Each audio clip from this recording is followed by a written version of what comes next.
Starting prayer చేస్తారా? సరే, అయితే ప్రేయర్ చేసుకుందాం.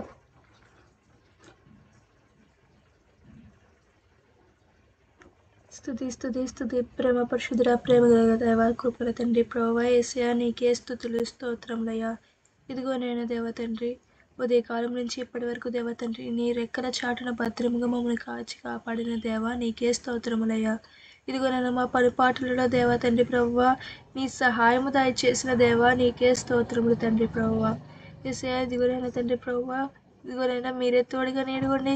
ఈ సమయమున దేవతండ్రి, నేను స్తుతించడానికి, నేను ప్రార్థించడానికి దేవతండ్రి, నీ మాటను వినడానికి దేవతండ్రి, ఇట్టి సమయం మాకు దయచేసిన దేవా, నీకే స్తోత్రములు తండ్రి ప్రభువా యేసయ్యా. ఇదిగోనైనా వారికి ఉన్న పనులన్నీ పక్కన పెట్టి దేవా, వచ్చిన వారందరినీ దీవించండి తండ్రి ప్రభువా.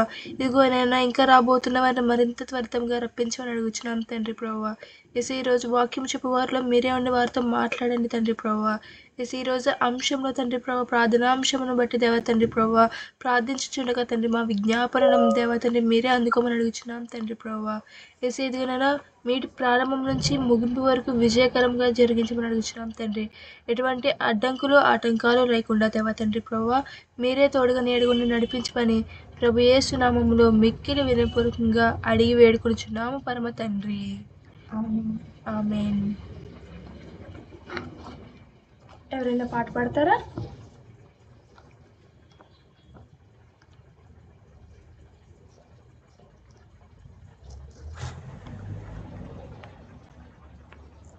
సరే, అయితే పాట పాడుకుందాం. దేవునికి స్తోత్రం. హల్లెలూయా. మరణాత. మరణాత. వింతైన తారక వెలసింది గగనాన, యేసయ్య జన్మస్థలము చూపించు కార్యాన. వింతైన తారక వెలసింది గగనాన, యేసయ్య జన్మస్థలము చూపించు కార్యాన. జ్ఞానులకు తప్పలేదు ఆతరనుసరణ, దైవమే పంపెనని గ్రహించు హృదయాన. జ్ఞానులకు తప్పలేదు ఆతరనుసరణ, దైవమే పంపెనని గ్రహించు హృదయాన.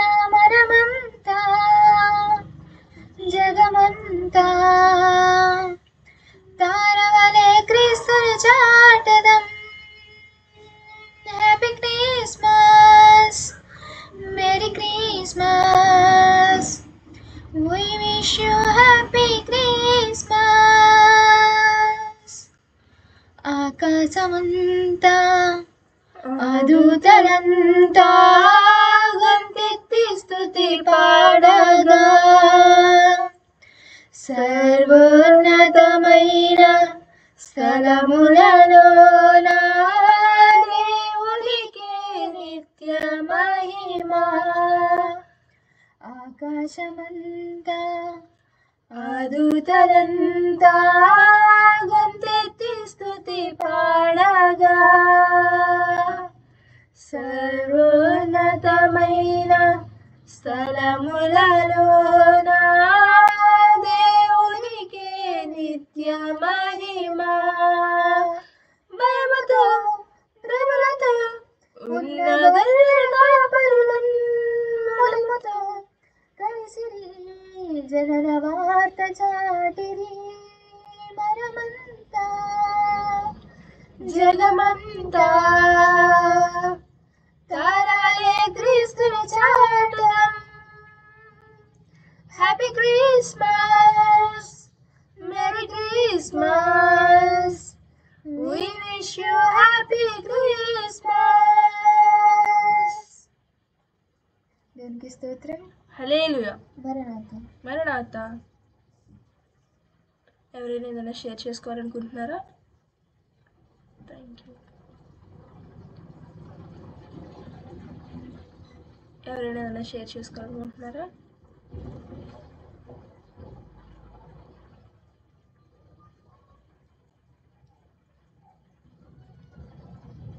ఎవరైనా ఏదైనా షేర్ చేసుకోవాలనుకుంటున్నారా?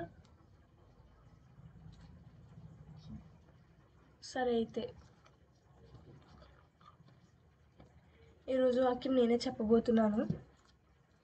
ఈరోజు మన వాక్యాంశం ఏంటంటే మరియమ్మ గారి యొక్క లక్షణములు. యేసయ్య ఆ కాలంలో, యేసు జన్మించే కాలంలో అనేక మంది స్త్రీలు ఉన్నప్పటికీ మరియమ్మ గారినే ఎందుకు ఎంచుకున్నారు అనేది మనం చూద్దాం. ఆమెలో ఉన్న లక్షణాలు ఏంటి అనేది ఒక 3-4 పాయింట్స్ డిస్కస్ చేసుకుందాం. మొదటిగా మనం చూసినట్లయితే మరియమ్మ గారిని అంటారు కదా, లూకా సువార్త 1వ అధ్యాయము 42వ వచనము. 42వ వచనంలో అంటారు కదా, స్త్రీలలో నీవు ఆశీర్వదింపబడిన దానవు, నీ గర్భఫలము ఆశీర్వదింపబడును. ఇక్కడ మనం చూసుకున్నట్లయితే మరియమ్మ గారికి ఒక సర్టిఫికేట్ లాంటిది. అంటే నీవు స్త్రీలలో అందరిలో కూడా నీవు ఆశీర్వదింపబడిన దానవు అని చెప్తున్నారనమాట. అంటే అలా ఆశీర్వదింపబడడానికి గల కారణాలు ఏంటి, ఆమెలో ఉన్న లక్షణాలు ఏంటి అనేది చెప్తాను. అందులో మొదటిగా చూసుకున్నట్లయితే లూకా సువార్త 1వ అధ్యాయము 29వ వచనము. 29వ వచనంలో మనం చూసుకున్నట్లయితే, ఆమె ఆ మాటకు బహుగా తొందరపడి ఈ శుభవచనం ఏమిటో అని ఆలోచించుచుండగా దూత, మరియా భయపడుకుము, దేవుని వలన నీవు కృప పొందితివి. ఇక్కడ మనందరికీ తెలిసిందే, గాబ్రియేల్ దూత మన మరియమ్మ గారికి దర్శించి నీవు పరిశుద్ధాత్మ వల్ల గర్భవతి అని చెప్తుంది అనమాట గాబ్రియేల్ దూత. అప్పుడు మరియమ్మ ఏం చేశారు అనేది చూద్దాం. ముందుగా అయితే అట్టి విషయం తెలియగానే ఎవరైనా సరే, ఆ సిచ్యువేషన్లో ఎవరున్నా సరే కొంచెం భయపడతారు. ఈమె ఇక్కడ ఏం చేశారంట, ఆలోచన కరెక్ట్గా ఉందంట, ఆలోచన చేసే ఆమెగా ఉందన్నమాట.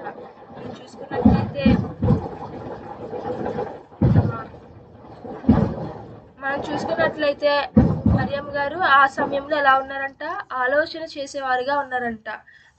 ఏంటిది, ఎందుకు ఇది, నాకే ఎందుకు ఇది అని చెప్పి కంగారు పడకుండా ఆలోచించిందంట. దేవుడు నా పట్ల ఏదో ఒక ఉద్దేశం కలిగి ఉన్నారు అని చెప్పి ఆలోచనకర్తగా ఉన్నారంట. అలాగే లూకా సువార్త 2వ అధ్యాయము 19వ వచనం మనం చూసుకున్నట్లయితే 19వ వచనంలో ఉంటుంది కదా,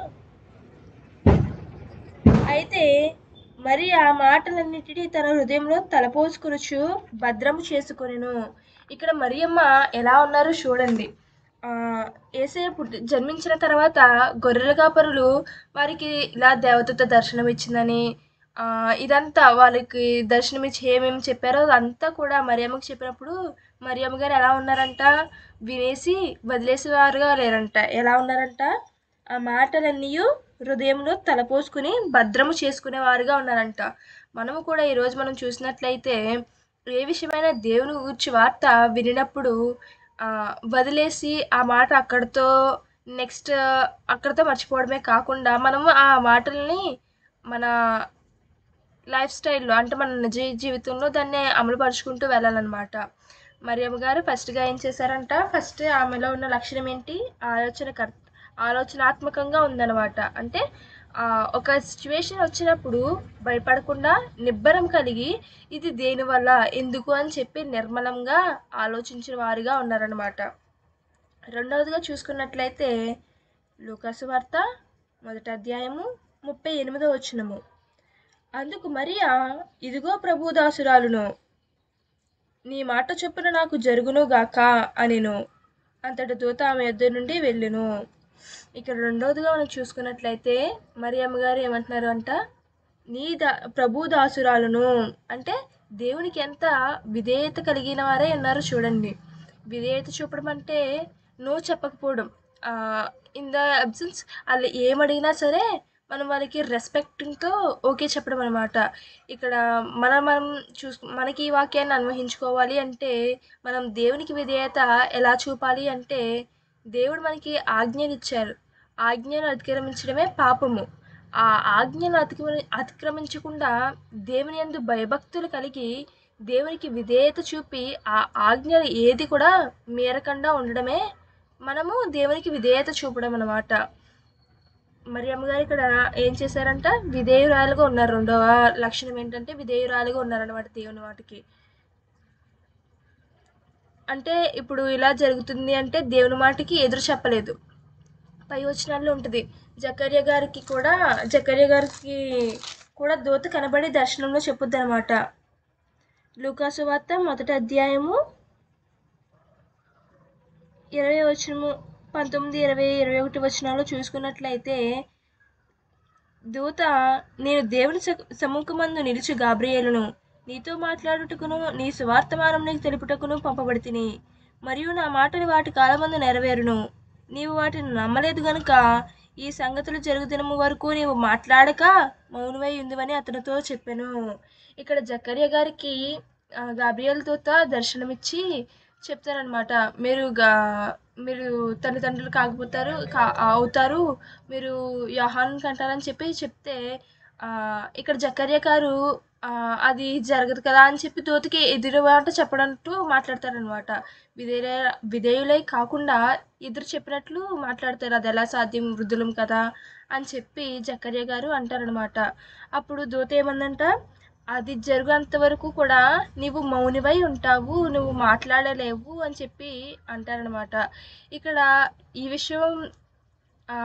విషయం మరియు మరియకు జరిగిన విషయం మనం చూసుకున్నట్లయితే సేమ్ ప్యారలల్.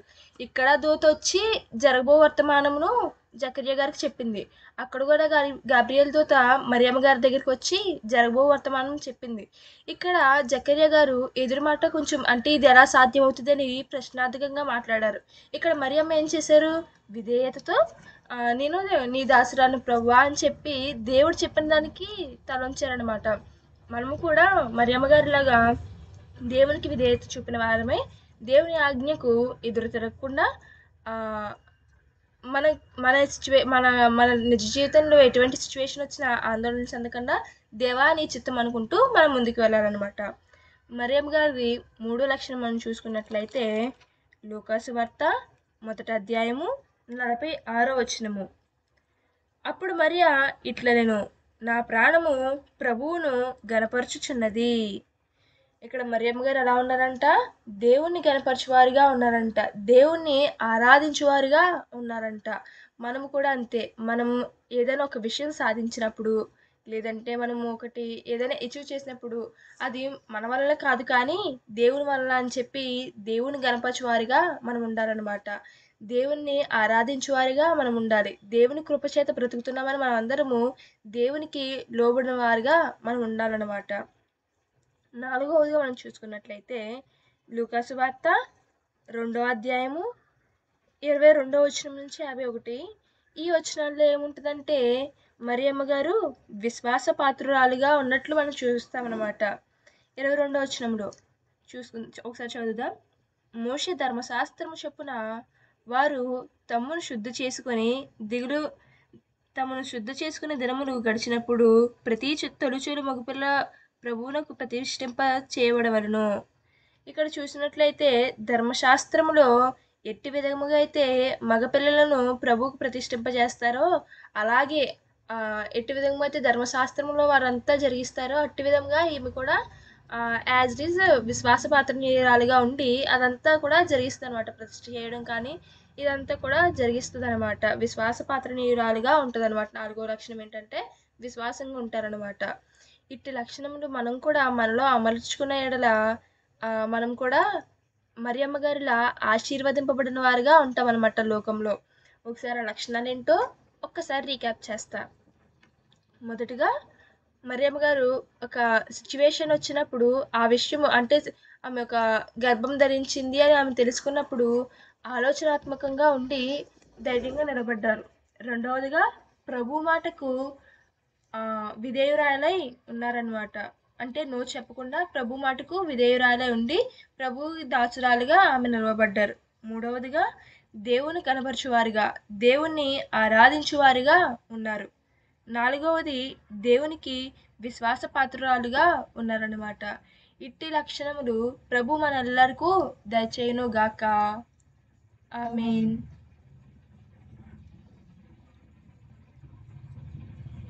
అందరికీ ప్రైజ్ ది లార్డ్.